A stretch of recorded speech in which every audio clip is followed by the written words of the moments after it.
అందరికీ వందనాలండి.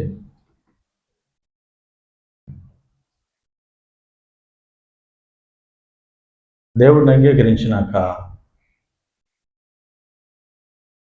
భక్తి సాధన చేస్తూ, జీవిస్తూ, ఆరాధిస్తూ, దేవుని ఆలయానికి వచ్చి సంఘంలో చేర్చబడి సమూహంగా ఈ విధంగా మనం జీవిస్తాం.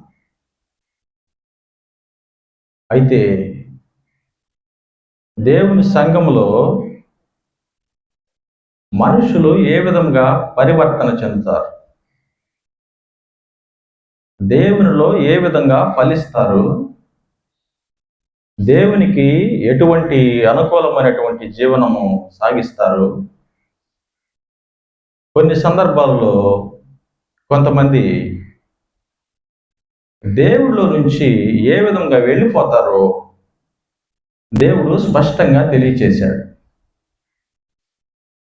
దేవుడిని అంగీకరించి బాప్తిసం తీసుకుని ఆరాధన చేసి పాటలు పాడి పాత్రలో పాలు పంపులు పొందితే అయిపోలా, అది ముగింపు కాదు అని దేవుడే చెప్తున్నాడు. ఆ విషయం మనకి చెప్పడానికి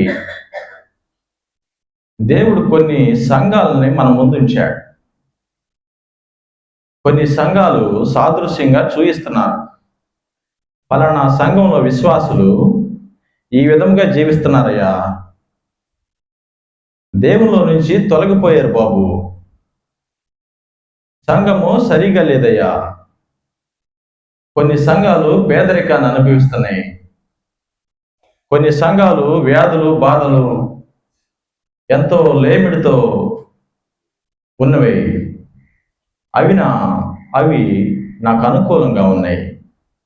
నమ్మకంగా కొన్ని సంఘాలు ఉన్నాయి. కొన్ని సంఘాలు ఆరంభంలో నమ్మకంగా ఉన్నాయి, అంతంలో నమ్మకంగా లేవు. కొన్ని సంఘాలు కొద్ది కాలము బాగానే ఉంటున్నాయి, కొద్ది కాలం చెడిపోతున్నాయి. సంఘం అంటే మనుషులే. మనుషులంటే అందరు కాదు.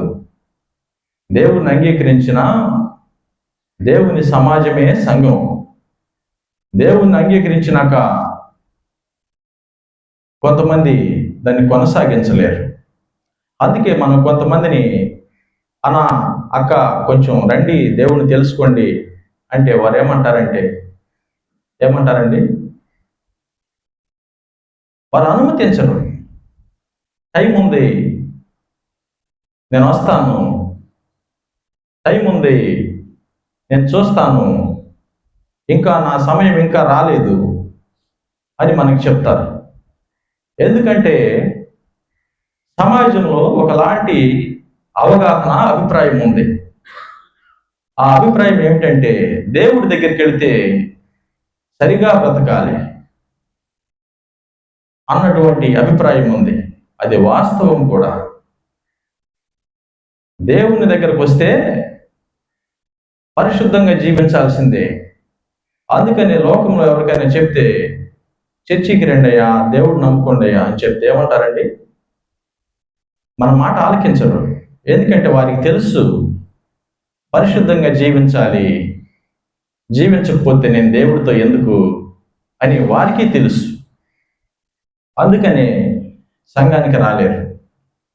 అయితే కొద్దిమంది చెప్పగానే వింటారు, ఆలకిస్తారు, హృదయంతో అంగీకరించి దేవుని దగ్గరికి వచ్చేసి బాప్తిస్మం తీసుకుంటారు, వారి క్రియలు మార్చుకుంటారు, సంఘంలో క్రమంగా భక్తి సాధన చేస్తూ ఉంటారు. అయితే దేవుడు వారి గురించి మాట్లాడుతున్నాడు. ఏమనంటే కొంతమంది పడిపోతున్నారయ్యా, సంఘంలో అందరూ సరిగా ఉండటం లేదు, కొన్ని సంఘాలు అభివృద్ధి చెందటం లేదు, కొన్ని సంఘాలు ఉన్నాయి కానీ ఆ సంఘంలో నేను లేను, కొన్ని సంఘాలు ఉన్నాయి కానీ నాలో ఆ సంఘాలు లేవు అని దేవుడు తెలియచేస్తున్నాడు. ఆ విధంగా తెలియచేస్తే ఎట్లా చెప్తున్నాడంటే కొన్ని సంఘాలని ఉపమానంగా తీసుకున్నాడు. ఒక దేశం ఉంది, టర్కీ దేశం. ఆ టర్కీ దేశంలో 7 సంఘాలు ఉన్నాయి. ఆ 7 సంఘాలని సాదృశ్యంగా చూపిస్తున్నాడు. 7 సంఘాలని చూడండి, ఎలా ఉన్నవో, ఎలా ఉండాలో 7 సంఘాలను చూసి నేర్చుకోండి. యోగ్యమైన విషయాలు, కాని విషయాలు 7 సంఘాలను చూసి వదిలేయండి అని దేవుడు మన ముందు 7 సంఘాలను సాదృశ్యంగా చూయించి మనకి సంఘం ఎలా ఉండాలో, మనం ఎలా ఉండాలో తెలియచేస్తున్నాడు. ఆ విధంగా తెలియచేసే భాగమే మనం గత వారం కూడా ధ్యానించాం. 3 సంఘాలను చూసాం. ఇప్పుడు మిగిలిన ఉన్నటువంటి 4 సంఘాలు ఎలా ఉన్నవో, దేవుడు ఏం సాక్ష్యం ఇస్తున్నాడో, ఏం ప్రశ్నిస్తున్నాడో, ఏం సరి చేసుకోమని చెప్తున్నాడో, సంఘంలో లోపాలు ఏమిటో, మరి సంఘంలో సరైన విషయాలు ఏమిటో, ఆ సంఘాల్లో ఏమున్నవో మనం ఈ సమయంలో ధ్యానిద్దామండి. ఒకసారి ప్రకటన గ్రంథము 2వ అధ్యాయం తీయండి.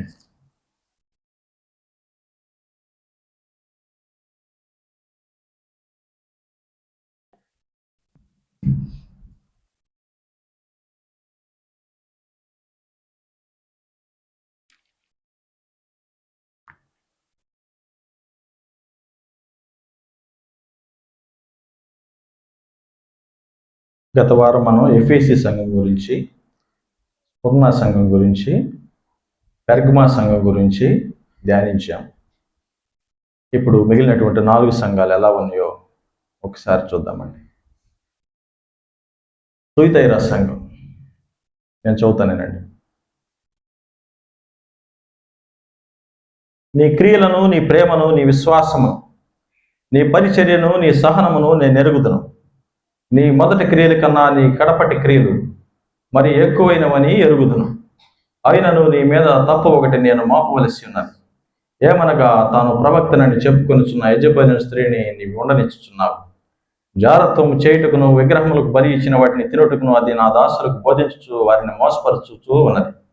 మారు మనసు పొందుటకు నేను దానికి సమయం ఇచ్చితిని గాని అది తన జారత్వం విడిచిపెట్టి మారు మనసు పొందనొల్లదు. ఇదిగో, నేను దానిని మంచము పట్టించి దానితో కూడా వ్యభిచరించువారు దాని క్రియల విషయమై మారు మనస్సు పొందితేనే గాని వారిని బహు శ్రమల పాలు చేతును. దాని పిల్లలను నిశ్చయముగా చంపెదను. అందువలన అంతరంద్రియములను హృదయమును పరీక్షించువాడును నేనే అని సంఘములన్నీ తెలుసుకొను. మరి మీలో ప్రతి వానికి వాని క్రియలు చొప్పున ఫలము ఇచ్చేదను.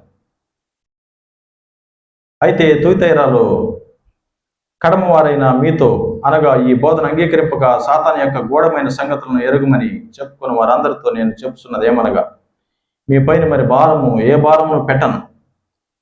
నేను వచ్చే వరకు నీకు కలిగి ఉన్న దానిని గట్టిగా పట్టుకొనండి అని ఈ తుయతైరా సంఘాన్ని మన ముందుంచి చెప్తున్నాడు. ఒక సంఘం ఉంది. ఆ సంఘము క్రియలు బాగున్నాయంట. ఆ సంఘంలో ప్రేమ ఉందంట, విశ్వాసం ఉందంట, పరిచర్య ఉందంట, సేవ చేస్తున్నారంట, సహనంగా ఉంటున్నారంట, మొదటి క్రియల కంటే కడపటి క్రియలు మరి బాగుగా ఉన్నాయంట. అవన్నీ తెలుసంట దేవుడికి. అయినా సంఘం అంతా బాగానే ఉంది, కానీ దేవుడు సంఘం మీద ఒక తప్పు నేరాన్ని మోపుతున్నాడండి. అదేమిటంటే, ఆ సంఘంలో ఒక స్త్రీ ఉందంట. ఆ స్త్రీ ఏమో నేనే ప్రవక్త అని చెప్తుందంట. ప్రవక్త అని చెప్పి ఏం చేస్తుందంటే, సంఘంలో ఉన్న కొద్దిమంది సేవకులు అంటే బాండ్ సర్వెంట్స్ అని ఉంది. సేవకులు అంటే ఒక సంఘంలో ఎంతమంది ఉంటారండి సేవకులు? ఒకరేనా? ఎంతమంది ఉంటారు సేవకులు? ఒక సంఘంలో ఎంతమంది సేవకులు ఉంటారు? మరి ఒక్కరుంటే మరి రాస్తుందేమో తుయతైరాకి. అక్కడ మరి 20వ వచనంలో, అది నా దాసులకు బోధించుచు వారిని మోసపరుచుచున్నది. దాసులు అంటే సేవకులు. మరి ఒక సంఘంలో ఎక్కువ మంది సేవకులు ఉన్నారుగా. సేవకులు అనే కానీ ఇప్పుడు మనం చూసేటువంటి ఒక కుటుంబం సేవకుడు సంఘంలో నివాసం చేస్తా వాక్యం చెప్తా ఇది కాదు. ఆదిమ సంఘంలో సేవకులు అంటే ఎలా ఉండేదంటే, సంఘానికి వచ్చిన వారందరూ కూడా ఆసక్తితో దేవుణ్ణి వెంబడిస్తా సేవకుల్లా ఉండేవారు. అంటే ఏది లాభాపేక్ష చేయకుండా దేవుని పని ధ్యేయంగా, దేవుని పని అధిక ప్రాధాన్యతనిచ్చి చేసేవారు. వారందరూ సేవకులే.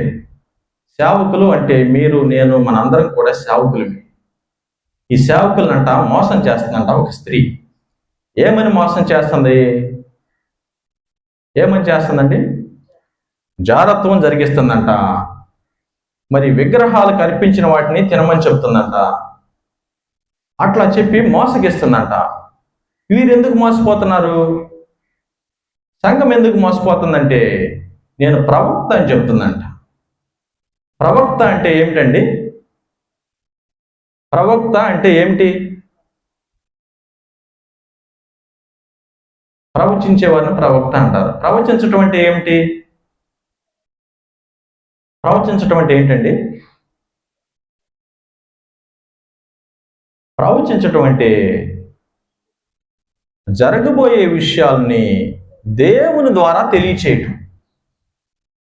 దేవుడు ఆ వ్యక్తికి తెలియచేస్తాడు. బాబు, పలానా విషయం జరగబోతుంది, సమాజానికి, సంఘానికి తెలియచేయండి, రాజుగారికి తెలియచేయండి అని చెప్తారు. ఆ విషయాన్ని తెలియచేయటమే ప్రవక్త. మరి ఒక స్త్రీ ఏమో సంఘంలో ఉంది, నేనేమో ప్రవక్త అంటుంది, కానీ పాపం జరిగిస్తుంది. మరి ఆ స్త్రీ పాపం, ఒక్క స్త్రీ పాపం జరిగిస్తే, సంఘంలో కొంతమంది పాపం చేస్తే, దేవుడు ఏంటి మరి సంఘం మొత్తాన్ని అంటున్నాడు? ఒకరు పాపం చేస్తే మరి అందరిని అంటారా? దేవుడు అంటున్నాడు. ఎందుకంటే సంఘం అంటే దేవుని శరీరం. మనందరం దేవునికి అవయవములు. ఒక అవయవం చెడిపోతే అన్ని అవయవాల్ని ప్రశ్నిస్తున్నాడు. అన్ని అవయవాలకి తెలియచేస్తున్నాడు, సరి చేసుకోండి, మీలో సరికాని విషయం ఉంది అని దేవుడు తెలియచేస్తున్నాడు. అంత మాత్రమే కాదు, ఇంకేముంది అక్కడ? సంఘం అంట ఏమి చేయట్లా, ఆమెని అనుమతిస్తుందంట, అంతే. సంఘం మరి ఏం చేయాలండి? ఒక వ్యక్తి పాపం చేస్తున్నారు సంఘంలో, ఏం చేయాలి? అనుమతించకూడదు. వెంటనే గుర్తించాలి, వెంటనే పంపించాలి. ఆ క్రియలకు వేరుగా ఉండాలి. ఈ సంఘమేమో క్రియలు బాగానే ఉన్నాయి, ప్రేమ బాగానే ఉంది, విశ్వాసం బాగానే ఉంది, పరిచర్య బాగానే ఉంది, సహనం బాగానే ఉంది, మొదటి క్రియల కంటే కడపటి క్రియలు బాగానే ఉన్నాయి, వృద్ధి చెందుతుంది. కానీ ఒక కాని విషయాన్ని అలా చూస్తూ ఉంది. ఆ కాని విషయాన్ని, పాప సహితమైనటువంటి పనిని ప్రశ్నించటల్లా, విభేదించటల్లా, కాదంటల్లా ఆ సంఘం చూస్తూ ఉంటుంది. అందుకని దేవుడు అంటున్నాడు, నీ మీద నేరం మోపుతా, నువ్వు చూస్తూ ఉంటున్నావు, పాపం జరుగుతుంటే నువ్వు చూస్తూ ఉంటున్నావు, నేనేం చేస్తాడు, దేవుడు ఏం చేస్తాడో చెప్తున్నాడు. నువ్వు చూస్తూ ఉన్నావు కదా, అదే నీ మీద తప్పు మోపుతున్నా. నువ్వు చూస్తూ ఉండకూడదు. ఎవరైనా కాని విషయాలు చేస్తే హెచ్చరించాలి, తెలియచేయాలి, ముందుగానే ప్రకటించాలి, వాటిని సంఘంలో నుంచి వేరు చేయాలి. నువ్వేంటి చూస్తూ ఉంటావు అని చెప్పి దేవుడు ఏం చేస్తాడో అక్కడ కింద చెప్తున్నాడు. ఏం చెప్తున్నాడండి?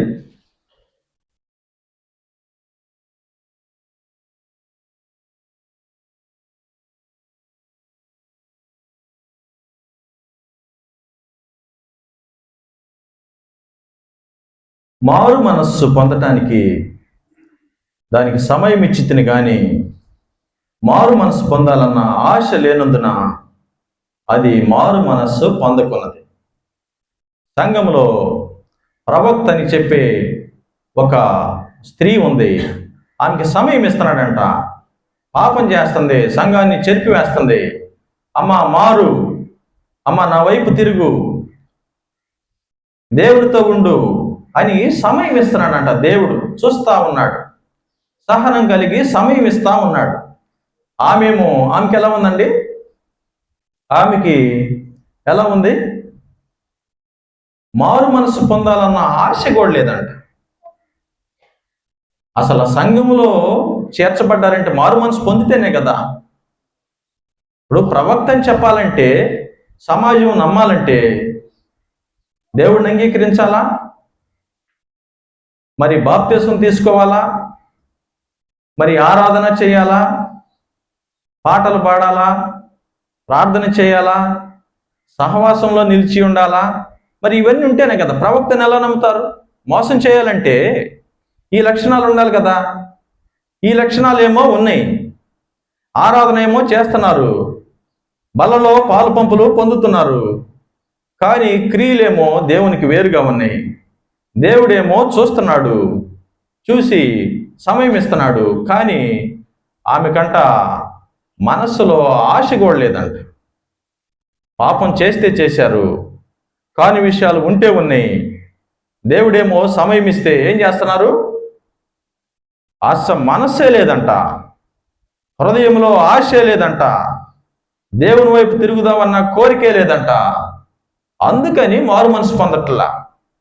మారు మనసు ఎందుకు పొందట్లేదంటే ఆమెకు హృదయంలో అంతరంగంలో దేవుని మీద ఆశ లేదు, మారు మనసు మీద ఆసక్తి లేదు. మరి తర్వాత ఏమంటున్నాడు?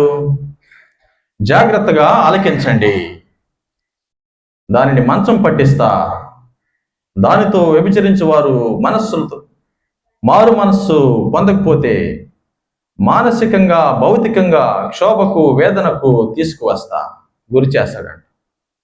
ఆ పాపం చేసినవనేమో మంచం పట్టిస్తాడంట. ఆమెతో పాపం చేసిన వారికి ఏం చేస్తాడు?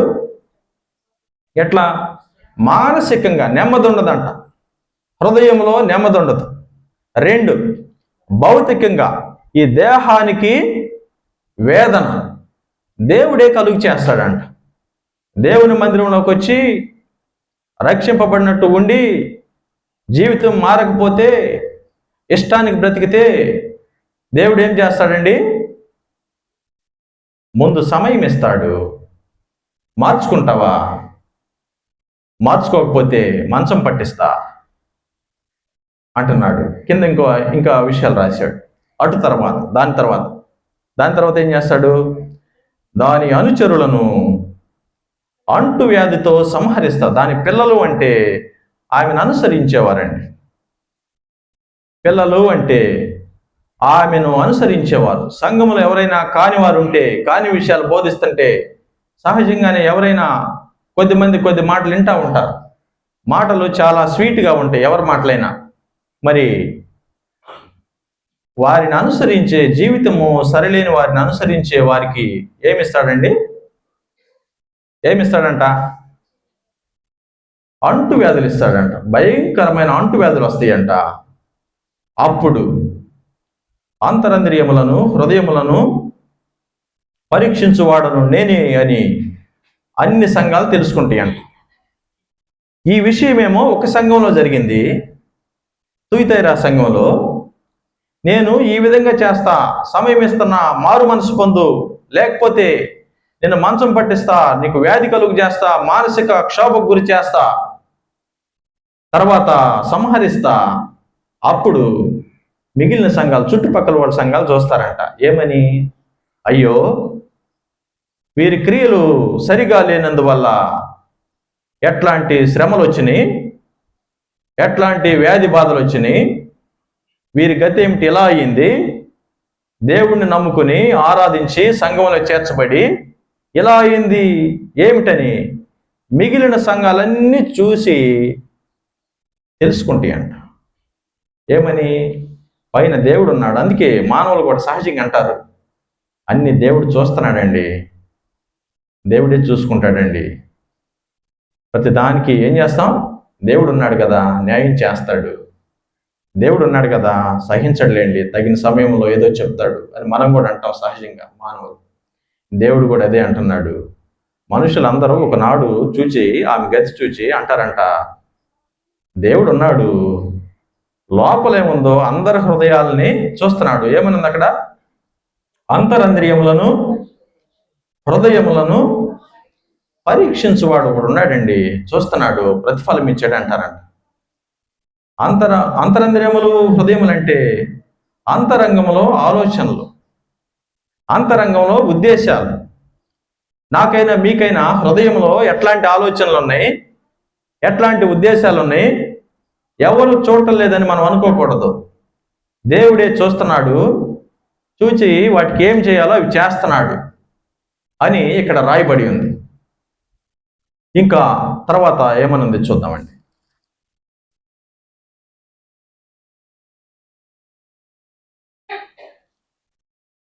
ఇక్కడ ఇదే సంఘములో 24వ వచనంలో ఒక భాగం ఉంది. 24వ వచనంలో ఏముందండి? దయ్యముల బోధను అనుసరింపక, అంగీకరింపక, దయ్యముల గూఢ విషయాలు తెలియని వారికి నేను వచ్చు వరకు నీకు కలిగిన దాన్ని గట్టిగా పట్టుకొను. ఈ సంఘంలోనేమో కాని విషయాలు బోధించేవారు కొంతమంది ఉన్నారు.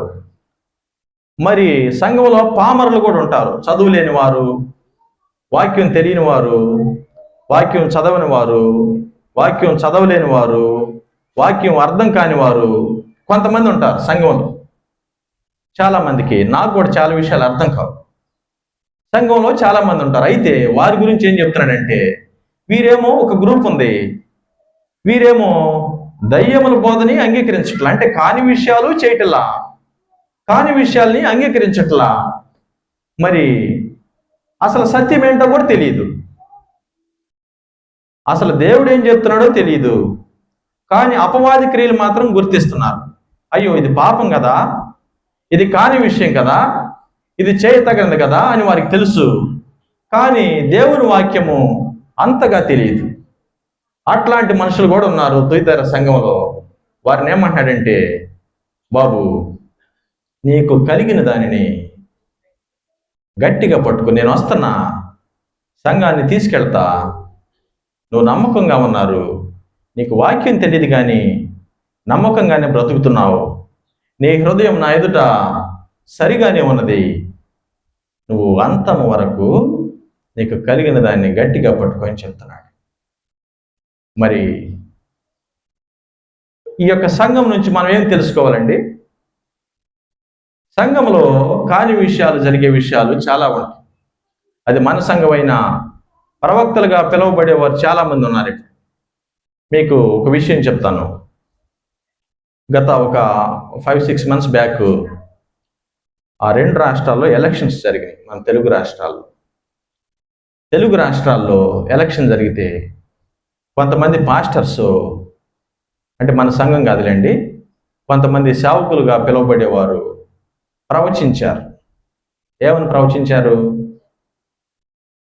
ఫలానా గవర్నమెంట్ వస్తుంది, ఫలానా గవర్నమెంట్ రాదు అని చెప్పారు.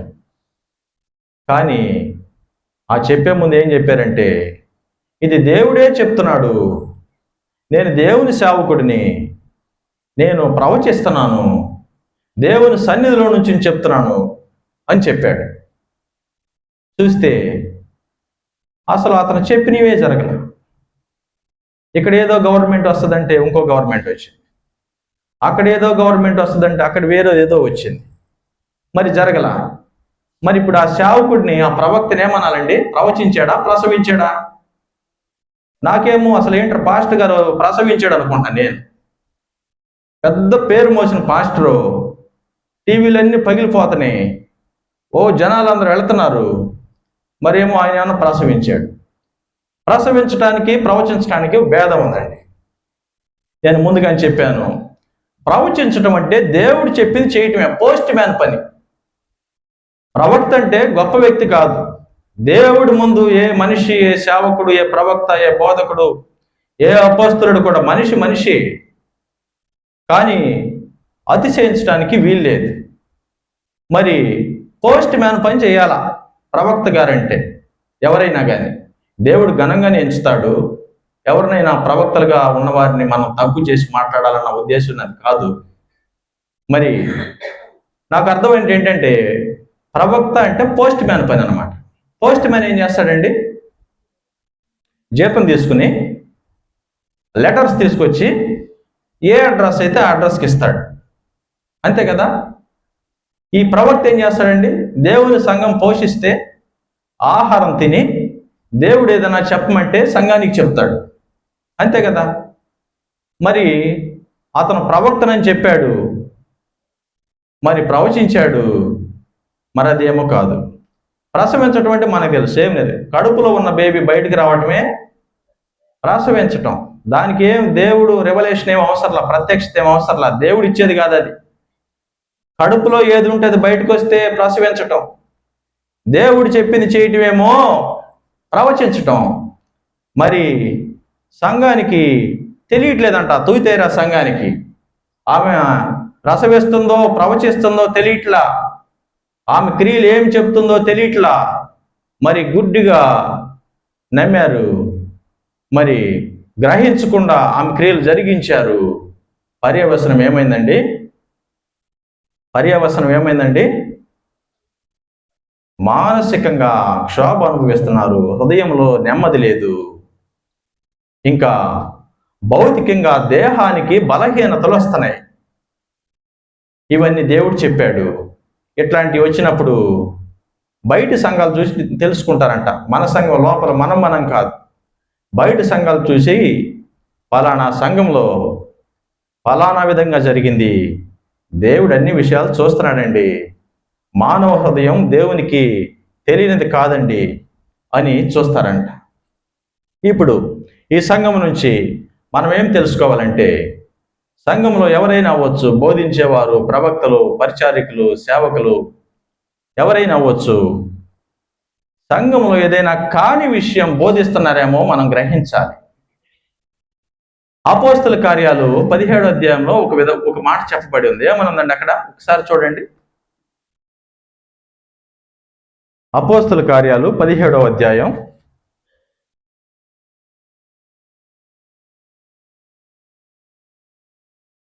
10వ వచనంలో ఇక్కడ ఒక సంఘం ఉంది, బెరయా సంఘం.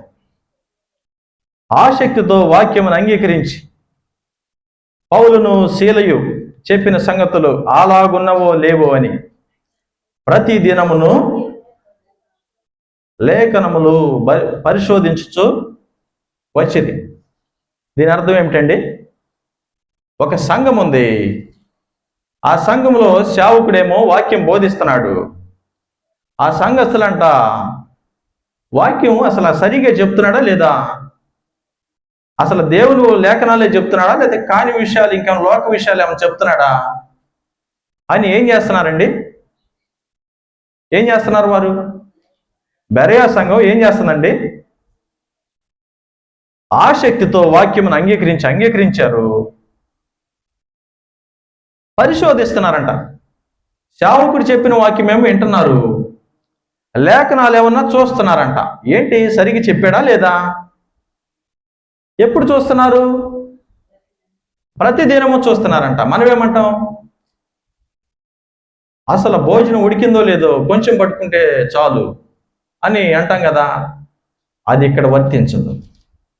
సేవకుడైనా, విశ్వాస అయినా, ప్రవక్త అయినా, ఇంకెవరైనా అవ్వచ్చు, మనిషే కదా. ఎప్పుడు ఏ సమయానికి ఎవరు పడిపోతారో, ఎవరు సరిగా ఉంటారో ఎవరికి తెలీదు. అందుకని వారు ప్రతిదినము చెక్ చేశారంట. సహజంగా మనం ఏం చేస్తామంటే, ఏదైనా సేవకులు కానీ ఎవరైనా వస్తే ఏం చేస్తామండి? గౌరవిస్తాం, మర్యాద ఇస్తాం. మర్యాద ఇవ్వాలి, గౌరవించాలి. కానీ అసలు వారు చెప్పే బోధ సరైనదో కాదో లేదో కూడా చూడాలి. నాకైతే వ్యక్తిగతంగా మరి ఎందుకో నాకు తెలియదు కానీ మా అన్నయ్య నాకు చాలా విషయాలు నేర్పించాడు.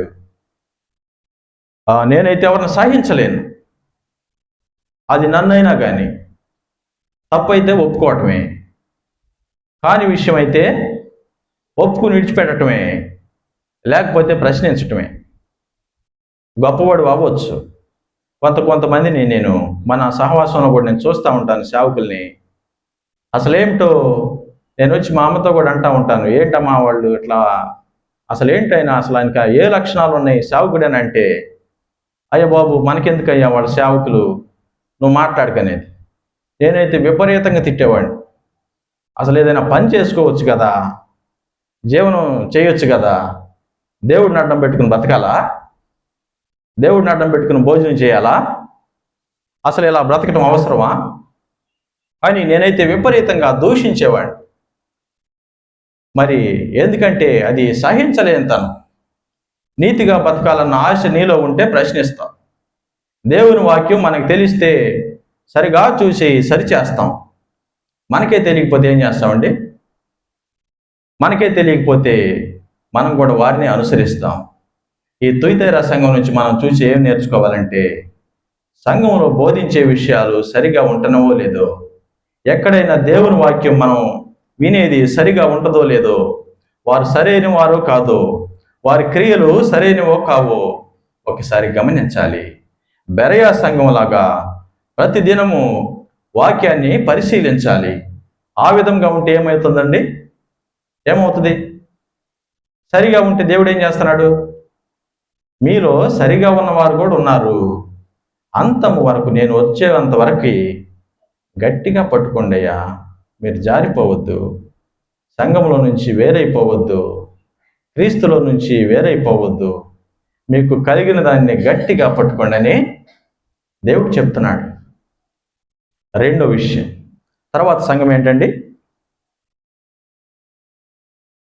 తర్వాత సంఘం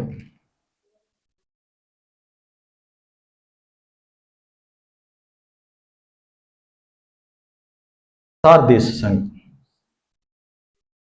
సార్దీస్ సంఘంతో దేవుడు ఏం చెప్తున్నాడంటే, నీ క్రియలను నేను ఎరుగుతును, ఏమనగా బ్రతికి ఉన్నావన్న పేరు మాత్రం ఉన్నది, కానీ వాస్తవంగా నీవు చనిపోయావు. ఏం సంఘం అండి ఇది? సార్దీస్ సంఘం. ఈ సార్దీస్ సంఘం ఉందంట, అన్ని చేస్తున్నారంట, ఆరాధనలు చేస్తున్నారు, బలలో పాలు పంపులు పొందుతున్నారు, అన్నీ చేస్తున్నారు, సంఘ క్రమం చేస్తున్నారు, అన్నీ చేస్తున్నారు. కానీ దేవుడు అంటున్నాడు, నువ్వు చూపులకు అట్లా కనిపిస్తున్నావు కానీ నువ్వు చచ్చిపోయావు బాబు అంటున్నాడు. సంఘం చనిపోద్దండి? అసలు చనిపోవడం అంటే ఏమిటి? చనిపోవడం అంటే ఏంటండి? సంఘం అయితే ఉంది, అందరు బైబిల్ తీసుకుని వస్తున్నారు, చక్కగా వచ్చి కూర్చుంటున్నారు, పాటలు పాడుతున్నారు, ఆరాధన చేస్తున్నారు, వెళ్ళిపోతున్నారు, అన్నీ చేస్తున్నారు, జరిగిస్తున్నారు. కానీ దేవుడి దృష్టిలో సంఘం సరిగా లేదు. దేవుడి దృష్టిలో సంఘము సరిగా లేదు. దేవుడు అంటున్నాడు, నీవు మృతుడివి అంటున్నాడు.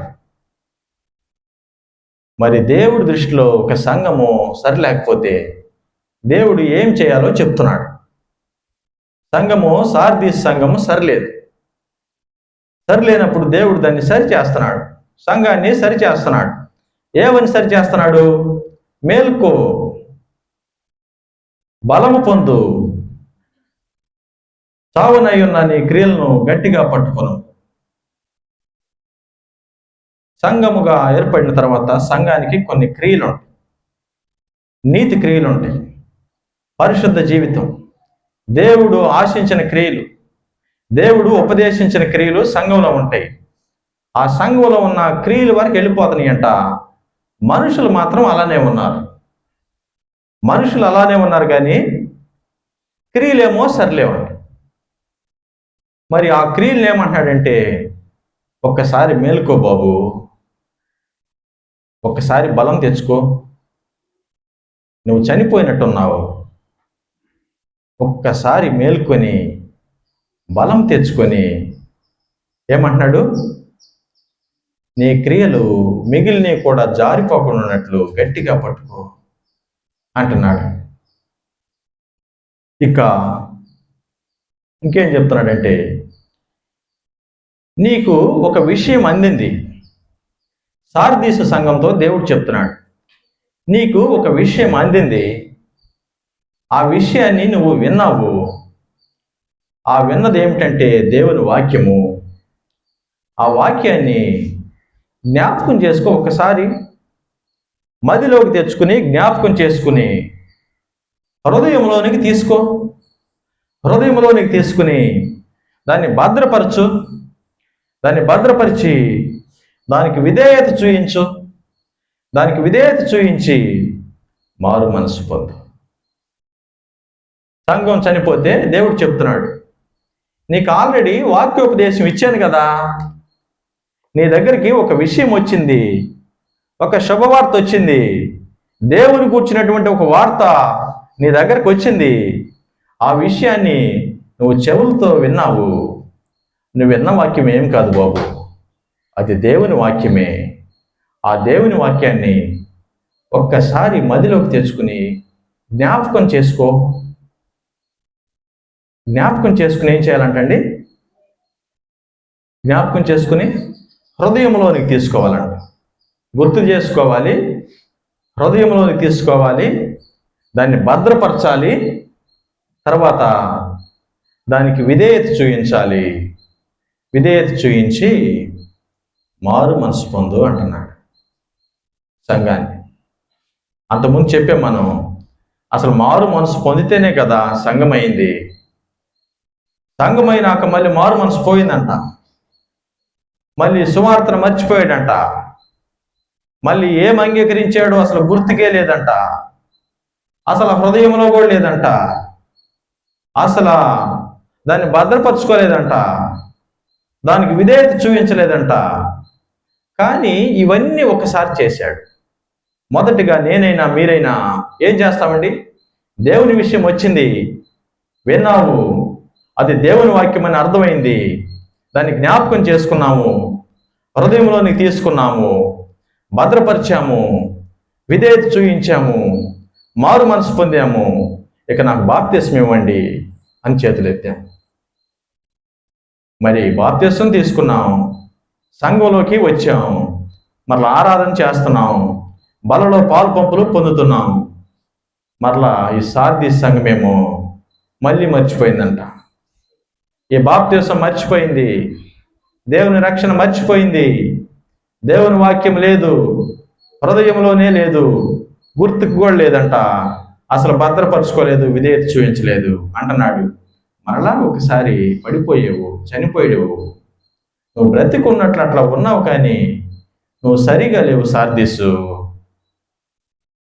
బలం తెచ్చుకో, ఒక్కసారి మేలుకో, ఒక్కసారి లేవు, ఒక్కసారి బలం తెచ్చుకో, ఒక్కసారి మరలా తీసుకో దేవుని వాక్యం హృదయంలోనికి, మరలా మారు మనసు పొందు. అప్పుడేమంటున్నాడు? మారు మనసు పొంది ఏమంటున్నాడు? ఏమంటున్నాడండి?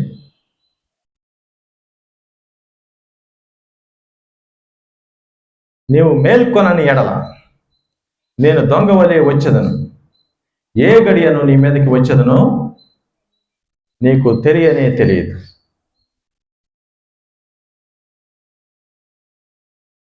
దేవుడు చెప్పేశాడు, ఇన్స్ట్రక్షన్స్ అయిపోయింది, చెప్పాల్సిన విషయాలు సంఘానికి చెప్పేశాడు. నువ్వు సరిలేవు, నువ్వు చనిపోయినట్టున్నావు, బ్రతికినట్లు అనుకుంటున్నావు కానీ నువ్వు చనిపోయావు. నువ్వు ఒకసారి లెగవాలి, బలం తెచ్చుకోవాలి, మరలా నువ్వు మారు మనసు పొందాలి, వాక్యాన్ని జ్ఞాపకం చేసుకోవాలి.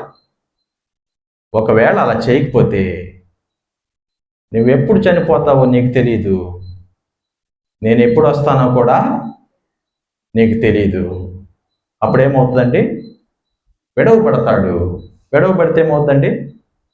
ఈ ప్రయాస, ఈ బాప్తిస్మం, ఈ భక్తి, ఈ ప్రార్థనలు, ఈ ఉపవాసాలు, ఈ కఠినంగా బ్రతకటం, ఇవన్నీ వ్యర్థమైపోతాయి, యూజ్లెస్ అన్నమాట.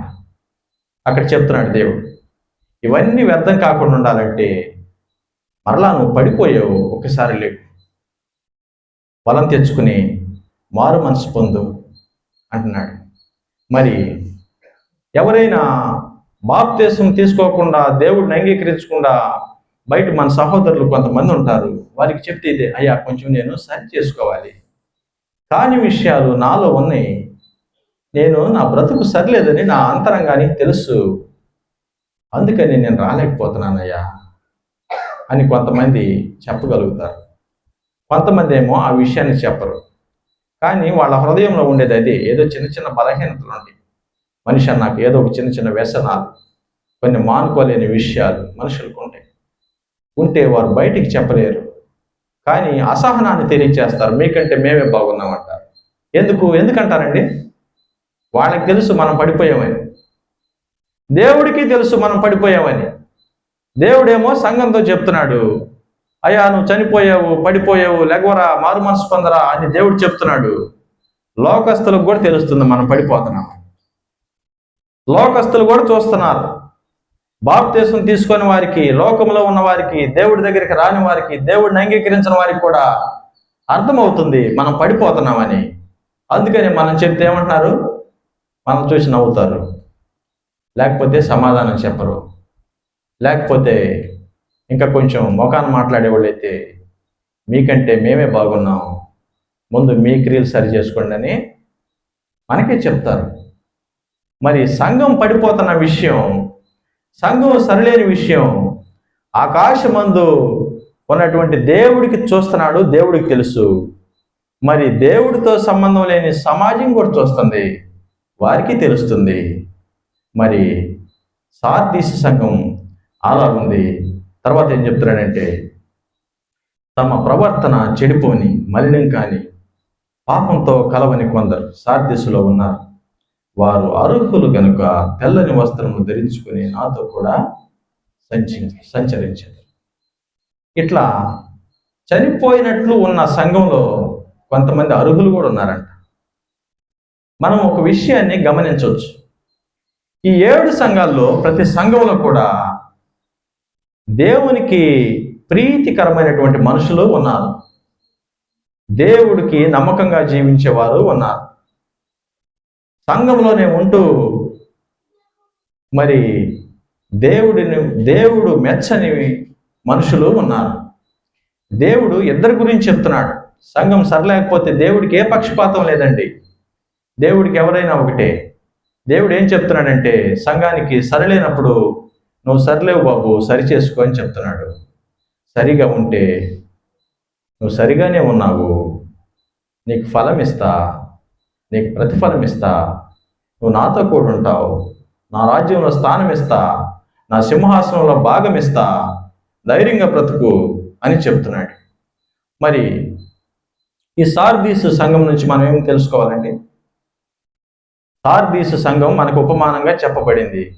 ఏం తెలుసుకోవాలంటే, ఏదైనా మన క్రియలు చనిపోయినట్టుంటే, దేవుని ఎదుట మనం సరి లేకపోతే ఒక్కసారి మొట్టమొదటికి వెళ్ళి తగ్గించుకొని దేవుని వాక్యాన్ని అంగీకరించి మారు మనసు పొంది మన యొక్క క్రియలు మరలా పునరుద్ధరించుకొని దేవునిలో కొనసాగాలని ఈ సంఘం ఉపమానం మనకు తెలియచేస్తుంది. తర్వాత వేరే సంఘం ఉందండి, వేరే సంఘం చూద్దాం. ఏమిటండి అది? సార్దీస్.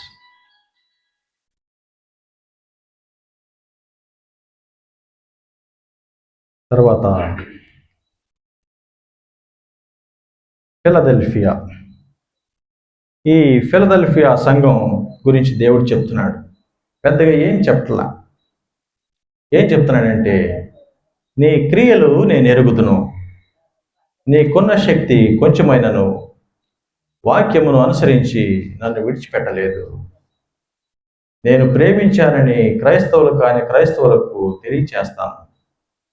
ఎవడును నీ కిరీటమును అపహరింపకున్నట్లు నీకు కలిగిన దానిని గట్టిగా పట్టుకో. ఫిలదెల్ఫియా సంఘంతో దేవుడు పెద్దగా ఏం చెప్పట్లా. ఎందుకని చెప్పట్లేదు? సంఘమేమో బలహీనంగా ఉందంట. బలహీనంగా అంటే కొంచెం పేదరికంతో ఉందంట. అయినా నమ్మకంగా క్రియలు చేస్తుందంట. దేవుడు అంటున్నాడు, నీ క్రియలు నాకు తెలుసు, నీకు కొంచెమే శక్తి ఉంది, మరి నేను నిన్ను ప్రేమించానని క్రైస్తవులలాగా కనపడే క్రైస్తవులు కాని వారికి తెలియచేస్తా అంటున్నాడు. సహజంగా సమాజంలో మనం చూస్తే ఏమంటారండి ఎవరైనా, మేము క్రైస్తవులమే, మాకు దేవుడు లేడా, మాకు దేవుడు కాదా అని అంటారు. కానీ వారి జీవితం దేవుని వాక్యానుసారంగా ఉందో లేదో వారికి తెలుస్తుంది. మరి ఫిలదెల్ఫియా సంఘంతో దేవుడు పెద్దగా ఏం చెప్పట్లేదు, నమ్మకంగా ఉండు, నువ్వు బాగానే ఉన్నావు అని చెప్తున్నాడు. ఎందుకు చెప్పలేదంటే మరలా తర్వాత మనం చూద్దామండి. లవోదికీయ సంఘం తర్వాత లవోదికీయ సంఘం. ఒకవేళ మన సంఘం కూడా ఈ పద్మాసు ఫిలదెల్ఫియా సంఘంలా ఉంటే, నమ్మకంగా ఉంటే, దేవుడు మెచ్చుతున్నాడు ఈ సంఘాన్ని, దేవుడు హర్షిస్తున్నాడు ఈ సంఘాన్ని చూసి, దేవుడికి అనుకూలంగా ఉందని సాక్ష్యం ఇస్తున్నాడు, నీ గురించి బయట జనానికి కూడా చెప్తానని చెప్తున్నాడు. మరి అలా ఉన్నామో మనం? అలా ఉండాలని దేవుడు ఆశిస్తున్నాడు. అలా ఉన్నామో లేదో మనం సరి చేసుకోవాలి. ఇక తర్వాత చూస్తే ఏముందండి?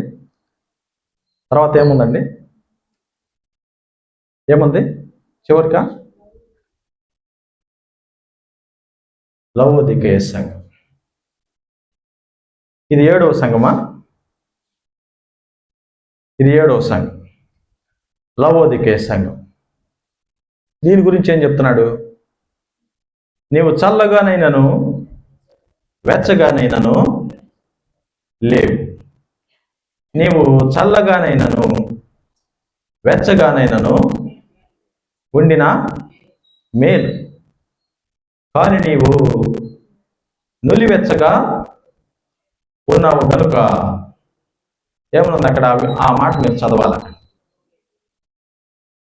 నీవు నులివెచ్చగా ఉన్నావు కనుక నేను నిన్ను నా నోట నుండి ఉమ్మివేతును. దేవుడు సంఘంతో చెప్తున్నాడు, నువ్వు చల్లగా లేవు, వెచ్చగా కూడా లేవు. నువ్వు లూక్వామ్, నులివెచ్చగా ఉన్నావు, అటు ఇటు గంతరంగా ఉన్నావు. సగమేమో సంఘంలో ఉన్నావు, సగమేమో లోకంలో ఉన్నావు. నువ్వేమో దేవుళ్ళో సగం ఉన్నావు, సగం లోకంలో ఉన్నావు. ఎట్లా మరి? ఇదేమో సంఘమే, దేవుడిని అంగీకరించారు, ఆరాధన చేస్తున్నారు, బలలో పాల్పంపులు పొందుతున్నారు, అన్ని విషయాలు చేస్తున్నారు. కానట లోక విషయాలు కూడా చేస్తున్నారు. ఇక్కడ చేసే విషయాలు ఇక్కడ చేస్తున్నారు, లోకంలో కార్య విషయాలు చేసేవి అవి చేస్తున్నారు. దేవుడు ఆ సంఘాన్ని గురించి ఏమంటున్నాడండి? ఏమంటున్నాడు? నీవు సంఘంలో ఉంటే సంఘంలో ఉండటం మంచిది, లేకపోతే నువ్వు సంఘంలో నుంచి లోకంలోకి పోవడమైనా మంచిది. నువ్వు అటు ఇటు కాకుండా ఏంటి? దేవుడు అక్కడ చెప్తున్నాడు చూడండి, నీవు చల్లగానైనను వెచ్చగానైనను ఉండిన మేలు. నువ్వు అటో ఇటో ఉంటే మంచిది, నువ్వు సంఘంలోనో లోకంలోనో ఉంటే మంచిది, రెండిట్లో ఉంటే కుదరదు. నువ్వు నులివెచ్చగా ఉన్నావు కనుక అన్న దగ్గర నుంచి మీరు చదవాలి, అందరు చదవాలి. కనుక నేను చెప్తాను, చెప్పండి కనీసం. కనుక నేను నిన్ను నా నోట నుండి ఉమ్మివేయ ఉద్దేశించుచున్నాను. ఏంటంటే దాని అర్థం ఏమిటండి? ఆ మాటకి అర్థం ఏమిటండి? అందరూ ఒకసారి చూడండి, ఆ మాటకి అర్థం ఏమిటండి? ఒక పాస్టర్ గారు చెప్పాడు, ఉమ్మివేయ ఉద్దేశించుతున్నానంటే సంఘం మీద ఉమ్మేస్తానని చెప్తున్నానని చెప్పాడు. అక్కడ ఏమనుందండి? ఉమ్మేస్తానన్నదా? అక్కడ ఏమనుంది? నేను నిన్ను నోట నుండి ఉమ్మివేయ ఉద్దేశించుచున్నాను. దేవుడంట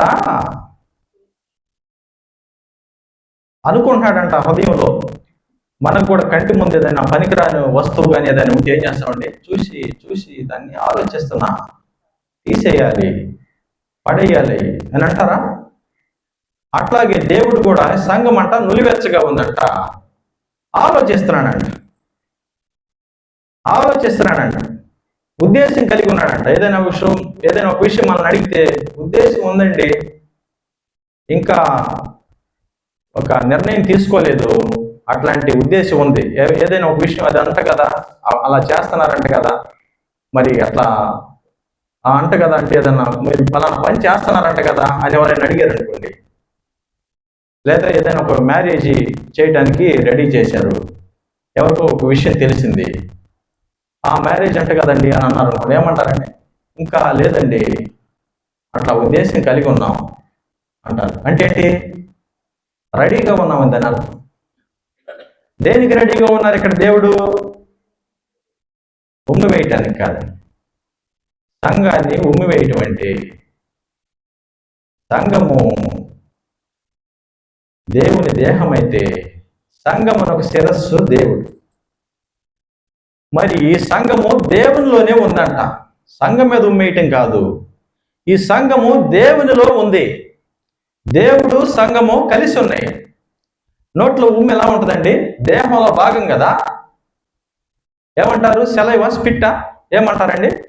ఉమ్మిని ఏమంటారు?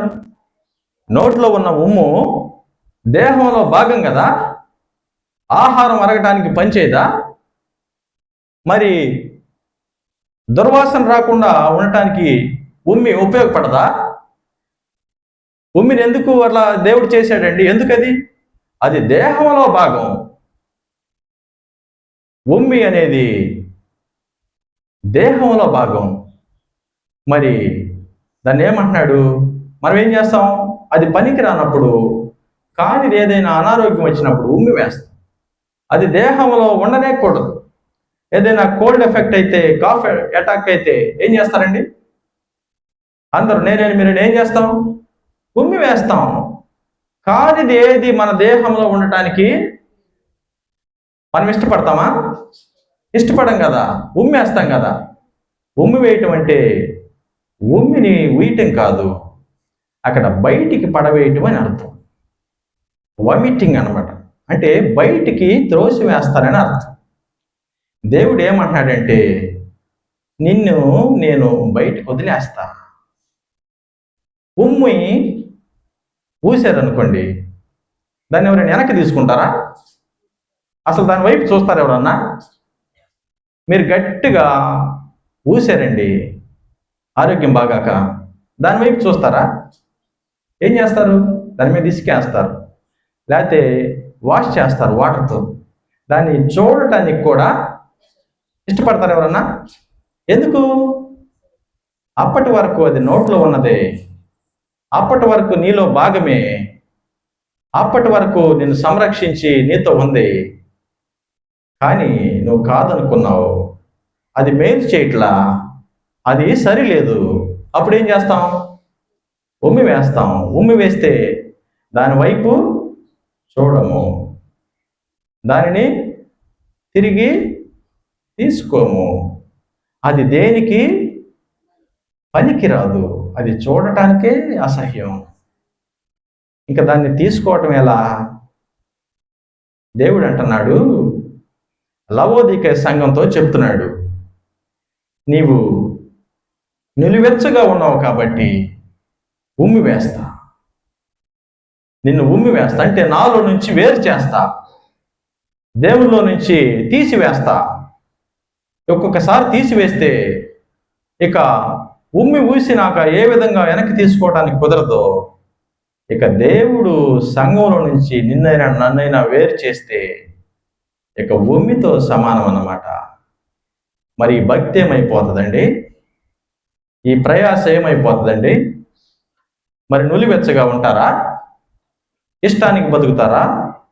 లోకంలో జీవిస్తూ సంఘంలో జీవిస్తూ రెండు విధాలుగా బతుకుతారా? దేవుడు అంటున్నాడు, ఉమ్మి వేస్తా, తీసేస్తా, అసహ్యించుకుంటా, నా నుంచి వేరు చేస్తా అంటున్నాడు.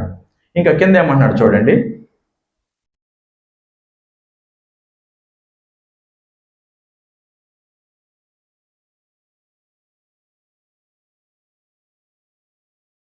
ఎందుకు ఉమ్మేస్తానంటున్నాడు? ఎందుకు సంఘం నులివెచ్చగా ఉంది? ఏ విషయాలను చూచి దేవుడు నువ్వు సరిలేవని చెప్తున్నాడు? సంఘంలోనంట కొన్ని విషయాలు ఉన్నాయంట. ఆ విషయాలేమో దేవుడు చూశాడంట. ఆ విషయాలు దేవుడికి అంగీకారంగా లేవంట. మరి దేవుడు అంటున్నాడు ఆ విషయాలు చూసి అప్పుడు చెప్తున్నాడు ఇదంతా. ఏమని?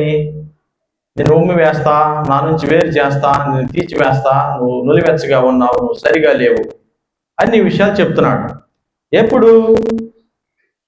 కొన్ని విషయాలు చేస్తున్నట్ట సంఘం. ఆ విషయాలు ఏంటో కింద రాయబడి ఉన్నాయి చూడండి. ఏమిటండి? సంఘం అంట ఈ విషయాలు చెప్తున్నట్ట, నేను ధనవంతుడను. ఈ 7 సంఘాల్లో డబ్బులు ఉన్న వాళ్ళు కూడా ఈ సంఘంలోనే ఉన్నారంటండి. ఇంకొక విషయం ఏమిటంటే, 7 సంఘాలు ఉన్నాయి కదా, మనం 7 సంఘాలను చూస్తున్నాం కదా, ఈ డబ్బులు ఉన్న వాళ్ళు ఉన్నారంట లవోదికయ సంఘంలో. కొంచెం ధనవంతులు కలిగిన వారు ఉన్నారంట. వీరంట ఇట్లా చెప్తున్నారంట, నేను ధనవంతుడును, నేను రిచ్ అని చెప్తున్నారంట. ఇంకేం చెప్తున్నారు? నేను ధనవృద్ధి చేసి ఉన్నాను, అభివృద్ధి చెందామండి, దేవుడు ఆశీర్వదించాడండి అని చెప్తున్నారంట. 3, డబ్బులు ఆస్తులు విలువైనవి సంపాదించాను, నాకు ఏమీ తక్కువ లేదు అని డంబానికి చెప్తున్నారంట. ఏంటండి? సంఘంలో భాగమే, సంఘంలో ఉన్నవారే, మరి దేవుణ్ణి అంగీకరించిన వారే ఏం చెప్తున్నారు? అహంకారంతో బతుకుతున్నారంట. డబ్బులున్నాయి, మరి వ్యాపారాలు ఉన్నాయి, ఆస్తులున్నాయి, ఇంకా విలువైన వస్తువులు ఉన్నాయి, మరి డబ్బుల్ని వృద్ధి చేస్తున్నాం, ఇంకా అభివృద్ధి చెందుతున్నాం, మాకే తక్కువ లేదు అని గర్వపు మాటలు పలుకుతున్నారంట. మరి దేవుడు మెచ్చుతాడండి అవి? ఉంటే ఉండండి, నీకుంటే ఎవరికేంటండి? దేవుడేమో అందరిని ప్రేమించయ్యా బాబు ఇవ్వమన్నారు, ఎవడన్నా ఇస్తాడా? మనం అందరం వాక్యం వింటాం కానీ ఎవరైనా చేస్తారా?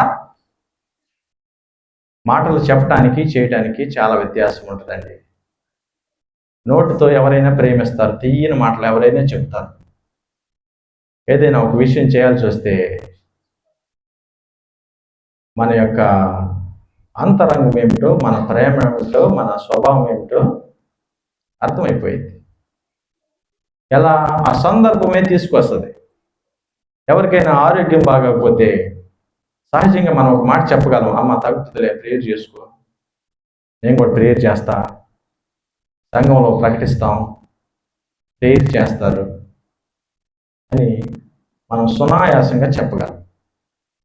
మరి అదే వ్యక్తికి, అమ్మ నేను ప్రేయర్ చేస్తాను, మరి నీకు కొంచెం ఉపశమనంగా ఉందా లేదా, మరి హాస్పిటల్కి వెళ్ళి డాక్టర్ దగ్గరికి వెళ్ళరమ్మా, ఇదిగో ఒక 1000 రూపాయలు తీసుకుని, ఉన్నాయి నీ దగ్గర డబ్బులు లేకపోతే నేను ఇస్తాను, వెళ్ళి చూయించుకోమ్మా, నేను కూడా వస్తాను నీతో అని అంటారు ఎవరన్నా? అంటారండి? ఎందుకని? అదేమో ప్రేమ, ఇదేమో నాటకం, ఇదేమో అంతరంగ స్వభావం, ఇదేమో బయటికి కనపరిచేది. దేవుడు ఏం చేస్తున్నాడంటే అంతరంగాన్ని చూస్తున్నాడు. అంతరంగంలో డంబపు మాటలు మాట్లాడుతున్నావా? అంతరంగంలో నాకేం తక్కువ లేదని, నాకు డబ్బులు ఉన్నాయని, నాకు అవి ఉన్నవని, ఇవి ఉన్నవని ఏమైనా మాట్లాడుతున్నారా? దేవుడు మెచ్చడు. దేవుడు అంటున్నాడు, బాబు నువ్వు అసలు లోకంలోకి వెళ్ళిపోతే మంచిదిరా, నువ్వు సంఘంలో ఉన్నావేంటి? నువ్వు వెచ్చగానైనను చల్లగానైనను ఉండిన మేలు, నువ్వు నులివెచ్చగా ఉన్నావేంటి? ఆలోచిస్తున్నా, నిన్ను నాలో నుంచి తీసివేస్తా. నాలో నుంచి అంటే సంఘంలో నుంచి తీసివేయటం. నేను సంఘంలో నుంచి తీసివేస్తాను, ఇక నీ వైపు కూడా చూడను మరి అని దేవుడు చెప్తున్నాడు. ఇక అయితే అలా చెప్పుకునే వారి ట్రూ కండిషన్ అంటే నిజమైన స్థితి, వారు అసలు నిజానికి ఏమై ఉన్నారు, వారు ఏమని చెప్పుకుంటున్నారు అక్కడే రాయబడి ఉంది. ఒక్కసారి దాన్ని కూడా ఆలకించండి. కింద ఏమైనా ఉందండి? కానీ నీవు దౌర్భాగ్యుడు. దౌర్భాగ్యుడు అంటే ఏంటండి? దౌర్భాగ్యుడు అంటే ఏమిటి తెలుగులో అర్థం? దౌర్భాగ్యుడు అంటే ఏంటండి? దౌర్భాగ్యుడు అంటే అన్ఫార్చునేట్, దురదృష్టవంతుడు. సహజంగా మనం అంటూ ఉంటాం, అదృష్టవంతులండి మీరు, అయ్యో మేమేం చేస్తామండి, మా దురదృష్టం అండి అంటారా? దౌర్భాగ్యులు అంటే దురదృష్టవంతులంట. ఇంకా ఏంటండి? దిక్కుమాలిన వాడు అంట. దిక్కుమాలిన అంటే ఆంగ్ల బైబిల్లో ఈ విధంగా మెజరబుల్ అని, దానికి అర్థం ఏమిటంటే నీచ నికృష్టుడు అంట. ఆంగ్ల బైబిల్లో మెజరబుల్ అని ఉంది, దిక్కుమాలిన వాడు అన్న పదానికి మెజరబుల్ అని ఉంది. అరే నువ్వు నీచ నికృష్టుడు అయ్యా, నువ్వేమో దురదృష్టవంతుడు అయ్యా, నువ్వేమో దరిద్రుడు అయ్యా. దరిద్రుడు అంటే పేదవాడు అంట. నువ్వేమో గుడ్డివాడు అంట. నువ్వేమో దిగంబరంట, బట్టలు లేనితనం. నీకేమో బట్టలు లేవు, కంటికి చూపు లేదు, ఆరోగ్యానికి ఆహారం లేదు, పేదరికం. నువ్వేమన్నా నీచ నికృష్టుడివి, నువ్వేమో దురదృష్టవంతుడివి. ఎందుకంటే వారికంట, ఆ సంఘంలో వారికి నిరీక్షణ కోల్పోయారంట. నిరీక్షణ అంటే దేవుని కోసం ఎదురు చూసే స్వభావం. దేవుడు వస్తాడు, సంఘాన్ని తీసుకెళ్తాడు, దేవుని రాజ్యంలో పాలు పంపులు పొందుతాం అన్నటువంటి నిరీక్షణ, ఆశ, కోరిక లేదంట. గొప్ప అవసరతలో ఉన్నారంట. కానీ పైకి ఎలా చెప్తున్నారు? డబ్బులు అయితే ఉన్నాయి, సమృద్ధి అయితే ఉంది, ఈ లోకంలో జీవించడానికి అన్నీ ఉన్నాయి, పైకి ఎలా చెప్తున్నారంట. అట్లాంటి వారిని చూసి దేవుడు చెప్తున్నాడు, నీవు సంఘంలో ఉండు, లేకపోతే వెళ్ళిపో, నేను కూడా ఆలోచిస్తున్నాను నేను బయటికి నెట్టేద్దామని అని దేవుడు చెప్తున్నాడు. మరి ఈ యొక్క లవోదికే సంఘంలో ఇట్లాంటి సందర్భం ఉంది. మరి దానికి ఏమేమి చెప్తున్నాడు? ఇట్లాంటి పరిస్థితి ఉంది, నిజానికి దరిద్రం, నిజానికి మరి దిగంబరత్వం, నిజానికి గుడ్డితనం, నిజానికి మరి దౌర్భాగ్య స్థితి. కానీ ప్రగల్భాలు పలికేటువంటి ఆ సందర్భంలో దేవుడు వారికి ఏం చెప్తున్నాడంటే, అప్పుడు కూడా అవకాశం ఇస్తున్నాడు. తీసేద్దాం అనుకుంటున్నాను, అయితే ఈ విధంగా చేయకపోతే తీసేస్తా అని కింద నోట్ ఇచ్చాడు అనమాట. మనం కూడా సహజంగా ఏదైనా అప్పు తీసుకు కట్టకపోతే బ్యాంకు వాళ్ళు ఏం చేస్తారండి?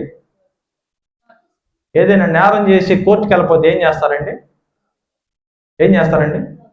పిలుపు వస్తుంది, సమన్స్ వస్తాయి, కోర్టు వారు పిలుస్తారు, అయ్యా బాబు రండి, మీరు వచ్చి న్యాయస్థానం ముందు హాజరవ్వాలి, మీరు వచ్చి చెప్పాల్సిందే అని చెప్తారా లేదా? మరి అట్లాగే ఈ యొక్క లవోదికే సంఘానికి దేవుడు చెప్తున్నాడు, నువ్వు సరిగా లేవు, నేను తీసేద్దాం అనుకుంటున్నాను. మరి ఎట్లా? సరే, ఒక్కసారి చూస్తా, ఏదన్నా మారితే ఏమన్నా చేస్తా, ఉంచుతా, లేకపోతే తీసేస్తా. మనం కూడా ఇంటి దగ్గర ఏదైనా ఒక చెట్టు పెట్టాము, కాయలు కాయట్లేదు, ఏం చేస్తారండి? చూస్తారు, కాస్తదేమో, పూస్తదేమో అని చూసి ఏం చేస్తారు? ఇంకా అనవసరం బాబు, ఇది వ్యర్థం వల్లే కనిపిస్తుంది, వద్దని తీసేస్తారు. అవునా కాదు? అలానే లవోదికే సంఘాన్ని కూడా దేవుడు అదే చెప్తున్నాడు, నేను తీసేద్దాం అనుకుంటున్నాను కానీ అని చెప్తున్నాడు. కానీ అని ఏం చెప్తున్నాడంటే, నీవు ధనవృద్ధి చేసుకున్నట్లు అగ్నిలో పుటము వేయబడిన బంగారం, దిగంబరత్వం కనబడకుండా తెల్లని వస్త్రం, దృష్టి కలుగునట్లు కాటుక నా యొద్ద కొను అని చెప్తున్నాడు. అవంట, ఈ 3 విషయాలు కొనుక్కో బాబు, కొనుక్కుంటే నేను సంఘంలోనే ఉంచుతా, నాలోనే ఉంటావు, దేవుని రాజ్యం ఇస్తా అని చెప్తున్నాడు. బంగారం కొనాలంట. బంగారం కొనటం అంటే ఏంటి? తెల్లని వస్త్రాలు కొనాలంట. తెల్లని వస్త్రాలు కొనటం అంటే ఏమిటి? కళ్ళకేమో కాటుకు కొనాలంట. కాటుకు అంటే ఏమిటి? ఎక్కడ కొనాలండి ఇవి? ఎవరు అమ్ముతారండి ఇవి? అగ్నిలో పుటమ వేయబడిన బంగారం అంటే దొరకవచ్చు, తెల్లని వస్త్రాలు దొరకవచ్చు, మరి కళ్ళకి కాటుకు కూడా దొరకవచ్చు. మరి బంగారం పెట్టుకుని, తెల్ల బట్టలు వేసుకుని, కళ్ళ కాటుకు పెట్టుకుని సంఘంలో కూర్చోమని చెబుతున్నాడు దేవుడు. మరి ఏంటండి అదేమిటంటే, బంగారము అంటే నీతి, తెల్లని వస్త్రము, బంగారము అంటే విశ్వాసం, తెల్లని వస్త్రము అంటే నీతి, కాటుక అంటే మన స్థితి మనకి కనబడినట్లు చేసే దేవుడిచ్చే ఔషధం. దాని గురించి యెషయా గ్రంథం 55వ అధ్యాయము 1వ వచనంలో ఈ విధంగా రాయబడింది. ఒక్కసారి తీయండి. యెషయా గ్రంథం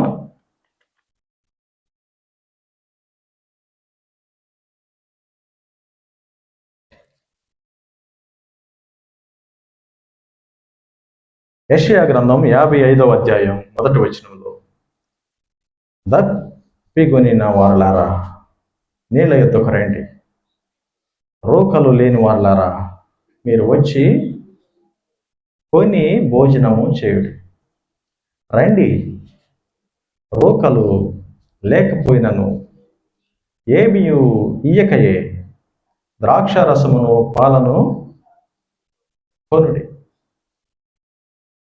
దేవుడు చెప్తున్నాడు, కొనమంటున్నాడు, డబ్బులు లేకపోయినా రమ్మంటున్నాడు. ఇదేమిటండి? కొనమంటున్నాడు, కొనాలంటే డబ్బులు కావాలి కదా, రోకలు అంటే డబ్బులండి. డబ్బులు లేకపోయినా రండి, భోజనం చేయండి, తీసుకెళ్ళండి అన్నాడు. మళ్ళీ కొనమంటున్నాడు. ఇదేంటి? వచ్చి ఉచితంగా తీసుకెళ్ళమనాలి కదా, కొనమంటూ ఏంటి? దేవుని నీతి, విశ్వాసము, మనిషిని సరిచేసేటువంటి దేవుడిచ్చే మనస్సాక్షి, అవి ఉచితం కాదు. ఉచితం అనుకుంటాం, మనకేమో ఉచితంగానే వస్తుంది, అది ఉచితం కాదు. దేవుడు ఏం చెప్పాడు? మీరు మీ సొత్తు కాదు, ఏమన్నాడండి? విలువ పెట్టి కొనబడిన వారు. ఏం పెట్టి కొన్నారు? ఏ విలువ ఇచ్చారు? దేవుడు రక్తం ఇచ్చాడు. ఆ రక్తం ఇవ్వడానికి నువ్వు నేనేం చేశామండి? ఏమైనా చేశారా? మరి అది ఫ్రీగా వచ్చింది. దేవుడు కొన్నానంటున్నాడు. ఇది కూడా అదే సందర్భం. కొనమంటే విశ్వాసముతో, నీతి కలిగి, దేవుడిచ్చు మనస్సాక్షిని ధరించుకొని నీవు ఎట్లా నిలువెచ్చగా ఉన్నావో నిన్ను నీవే చూసుకోబో. అద్దంలో నువ్వు సరిగా ఉన్నావో లేదో సరి చేసుకో అని దేవుడు లవోదికయ సంఘంతో చెప్తున్నాడు. లేకపోతే ఏం చెప్తున్నాడండి? ఏం చెప్తున్నాడు? సరి చేసుకోమని చెప్తున్నాడు. సరి చేసుకోకపోతే ఆలోచన ఉందంట దేవుడికి, సంఘంలో నుంచి తీసివేస్తాడంట. మరి మన పద్మాసు సంఘం మరి ఎంతో శ్రేష్టమైన సంఘం. దేవుడు మనందరికీ అవకాశం ఇచ్చి మరి ఎట్లాంటి దేవునితో కూడా కలిసి బ్రతికే అవకాశం, నీతిగా పరిశుద్ధంగా జీవించే అవకాశం మనకిచ్చాడు. మరి మనకు అవకాశం ఇస్తే ఈ సంఘాలు మనకి సాదృశ్యంగా ఉన్నాయి. దీని అర్థం ఏమిటంటే, ఈ 7 సంఘాల్లో 2 సంఘాలేమో దేవుని ఎదుట యోగ్యంగా ఉన్నాయండి. 2 సంఘాలు. ఆ 2 సంఘాల గురించి ఏం చెప్తున్నాడంటే, ఆ 2 సంఘాలు ఏమిటంటే స్ఫుర్ణ సంఘం, రెండోది ఫిలదెల్ఫియా సంఘం. ఈ మిగిలిన 4 సంఘాలకి ఏం చెప్తున్నాడు? ఈ 2 సంఘాలకి ఏదో చెప్తున్నారు, ఒకసారి చూసి మనం ముగిద్దాం. స్ఫుర్ణ సంఘంతో, లోపం లేని సంఘంతో దేవుడు ఈ విధంగా చెప్తున్నాడు, నీవు ధన్యుడవు, మరణము వరకు నమ్మకముగా ఉండుము, నేను నీకు జీవ కిరీటం ఇచ్చేదను, నీకు రెండవ మరణం లేదు అని చెప్తున్నాడు. ఏమిటండి? నీవు ధన్యుడవు, నమ్మకంగా బ్రతుకు, జీవ కిరీటం ఇస్తా, నీకు మరణమే లేదంటున్నాడు. మనం ఆ సంఘాన్ని చూస్తే ఎంతో పేద సంఘం, అది పేదరికంతో ఉంది, ఎంతో బలహీనంగా ఉంది, కానీ దేవుడికి నమ్మకంగా ఉంది. దేవుడు ఏమంటున్నాడంటే, నువ్వు నమ్మకంగా ఉన్నావు, దేవునిలోనే ఉండు, నీకు జీవ కిరీటం ఇస్తా, నాతోనే ఉండు, నీకు మరణం లేదు, నా రాజ్యంలో పాల్పంపులుంది అని స్ఫుర్ణ సంఘంతో చెప్తున్నాడు. సరిలేని సంఘాలతో ఏం చెప్తున్నాడండి? నువ్వు మారు మనసు పొందు, నువ్వు మారు మనసు పొందకపోతే నేను తీసేస్తా, నిన్ను ఆర్పేస్తా, నీకు రోగం తెస్తా, నీకు బాధలు తెస్తా, నిన్ను ఎట్లయినా సరిచేస్తా, అప్పటికీ నీవు లొంగకపోతే నిన్ను తీసివేసి ఉమ్మివేసి సంఘంలో నుంచి బహిష్కరిస్తా అని కాని సంఘాలతో చెప్తున్నాడు. రెండవది ఫిలదెల్ఫియా సంఘంతో ఏం చెప్తున్నాడంటే, అక్కడ ఉంది, తలుపు నీ ఎదుట తీసి ఉంచి ఉన్నాను, దానిని ఎవడును వేయనేరడు, ఎవడును నీ కిరీటమును అపహరింపకుండానట్లు నీకు కలిగిన దానిని గట్టిగా పట్టుకోను. ఇవన్నీ మీరు ఇంటికి వెళ్ళైనా చూడండి, దానిలో ఉన్నాయి, నేను రీరైట్ చేస్తాను ఆర్డర్లో చెప్పడానికి. ఇవేమిటంటే దేవుడు ఏం చెప్తున్నాడంటే, తలుపంట సంఘం ముందు తీసి ఉందంట. ఆ తలుపంట ఎవరు వేయలేరంట. తలుపు ఎవరు వేయలేకపోతే నీ కిరీటమును అపహరింపకుండానట్లు నీకు కలిగిన దాన్ని గట్టిగా పట్టుకొను. నీ మీద దేవుని పేరు, దేవుని పట్టణము పేరు, నా క్రొత్త పేరును వారి మీద రాసేది అని చెప్తున్నాడండి. ఫిలదెల్ఫియా సంఘం దేవునికి నమ్మకంగా ఉంది, దేవునికి అనుకూలంగా ఉంది, కాని విషయాలు లేవు. స్ఫుర్ణ సంఘం కూడా దేవుడు చెప్తున్నాడు, పేదరికం ఇక్కడ ఉండొచ్చు, దేవుడు చెప్తున్నాడు, నువ్వు ధన్యుడివి, నీకు జీవ కిరీటం ఇస్తా, నీకు ఇచ్చిన కిరీటాన్ని గట్టిగా పట్టుకో అంతం వరకు. దాని అర్థం ఏమిటంటే, బాగున్న సంఘాలతో నీకు కలిగిన దానిని గట్టిగా పట్టుకో అంటున్నాడు. అంటే నువ్వు కూడా పడిపోయే అవకాశం ఉంది. సంఘంలో సరిగా ఉన్న భాగం కూడా పడిపోయే అవకాశం ఉంది. దేహంలో ఒక భాగానికి అనారోగ్యం వచ్చిందండి, వేరే భాగం కూడా సరిగా ఉండలేదు. ఆ అనారోగ్యం వేరే భాగానికి కూడా అంటుకునే అవకాశం ఉంది. లేదండి, తలనొప్పిగా ఉంటే చేతులతో పనిచేస్తామా? కాలు సహకరించకపోతే మనం చేతులతో పని చేస్తామా? అన్ని అవయవాలు సరిగా ఉండాల్సిందే. కాలుకి దెబ్బ తగిలితే జ్వరం వస్తుంది దేహం మొత్తానికి. సంఘంలో ఒక భాగం సరిలేకపోతే ఆ సరిలేని స్వభావం, సరిలేని తనం మిగిలిన భాగాలు కూడా అంటుకునే అవకాశం ఉంది. అందుకని దేవుడు చెప్తున్నాడు, గట్టిగా పట్టుకో. నువ్వు బాగానే ఉన్నానని అనుకుంటున్నావు, నువ్వు బాగానే ఉన్నావు కూడా, అయితే అంతం వరకు నమ్మకంగా ఉండు, పడిపోయే అవకాశం ఉంది, నమ్మకంగా జీవించని చెప్తున్నాడు. ఇంకొకటి, ఇక సరిలేని సంఘాల గురించి చెప్తున్నాడు. తలుపు అంటే ఏంటంటే అది, తలుపు అది మర్చిపోయాం. తలుపు అంటే ఏంటది? అది దేవుని రాజ్య తలుపు అన్నమాట. అది దేవుని రాజ్య తలుపు. బుద్ధి గల కన్యకలు, బుద్ధి లేని కన్యకలకు మధ్యలో ఏంటంటే ఉంది? తలుపు ఏం చేయబడింది? తలుపు వేయబడింది. బుద్ధి లేని కన్యకలు కూడా సంఘంలో భాగమే, బుద్ధి గల కన్యకలు కూడా సంఘంలో భాగమే. దేవుడు 5గురినేమో తీసుకున్నాడు, 5గురికేమో మూసివేశారు. ఇక్కడ ఫిలదెల్ఫియా సంఘానికి ఏం చెప్తున్నాడంటే, ఓపెన్ చేసి ఉందమ్మా, మీరు బుద్ధిగల కన్యకల వలె సరిగా ఉన్నారు, మీకోసం తీసిన తలుపులు ఎవడు కూడా వేయనేరడు. అసలు అది కుదరదంట. సంఘాన్ని నువ్వు సరిగా ఉంటే దేవుడికి నీకు వేరు చేసేది ఏది కూడా లేదు. దేవుడి నుంచి వేరు చేసే వ్యక్తే లేడు, పరిస్థితే లేదు, సందర్భమే లేదు, విషయమే లేదు అని దేవుడే చెప్తున్నాడు. మరి ఇంకేముంది అక్కడ?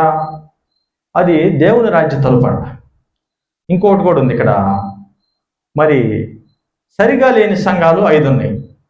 5 సంఘాలకి ఏమని చెప్తున్నాడంటే, 5 సంఘాలకి మీరు చూడండి ఒకసారి, 5 సంఘాలకి మారు మనసు పొందండి, మారు మనసు పొందండి, మారు మనసు పొందండి, మారు మనసు పొందండి అని 5 సంఘాలకి 5 సార్లు వ్యక్తిగతంగా చెప్పాడు దేవుడు. సరిగా ఉంటేనేమో నమ్మకంగా ఉండు, సరిగా లేకపోతేనేమో మార్చుకో అని దేవుడు చెప్తున్నాడు. మరి మనం ఎలా ఉన్నామండి? ఈ 5 సంఘాలను చూసి పద్మాస్ ఎలా ఉందో ఒకసారి పరీక్షించుకోవాలి. ఏవైనా కాని విషయాలుంటే, ఏదైనా లేని విషయాలుంటే, దేవుడు అభ్యంతరం తెలియచేసే విషయాలు ఏమైనా ఉంటే సంఘం సరి చేసుకుంటే సంఘం ఎత్తబడుతుంది, దేవునితో కూడా ఉంటాం. మరి భక్తి సాధన మన దినదినం చేస్తూ ఉంటాం. మరి ప్రతి వారం బలలో పాల్పంపులు పొందుతాం. ఈ విధంగా జీవిస్తున్నాం. మరి భక్తి అనేది సరిగా ఉండమని ఎందుకు చెప్పాడండి? సరిగా ఉండలేని పరిస్థితులు కూడా వస్తాయి. గట్టిగా పట్టుకోమని ఎందుకు చెప్పాడండి? జార విడిచే పరిస్థితులు కూడా వస్తాయి, జారిపోయే అవకాశం కూడా ఉంది. మరి దేవుడు ఆ విధంగా చెప్తున్నాడు. మరి మనం నమ్మకంగా అంతం వరకు దేవునితో కూడా ఉండాలంటే దేవుని ఆజ్ఞానుసారం మనల్ని మనం పరీక్షించుకొని పాత్రలో పాల్పంపులు పొందుతామండి.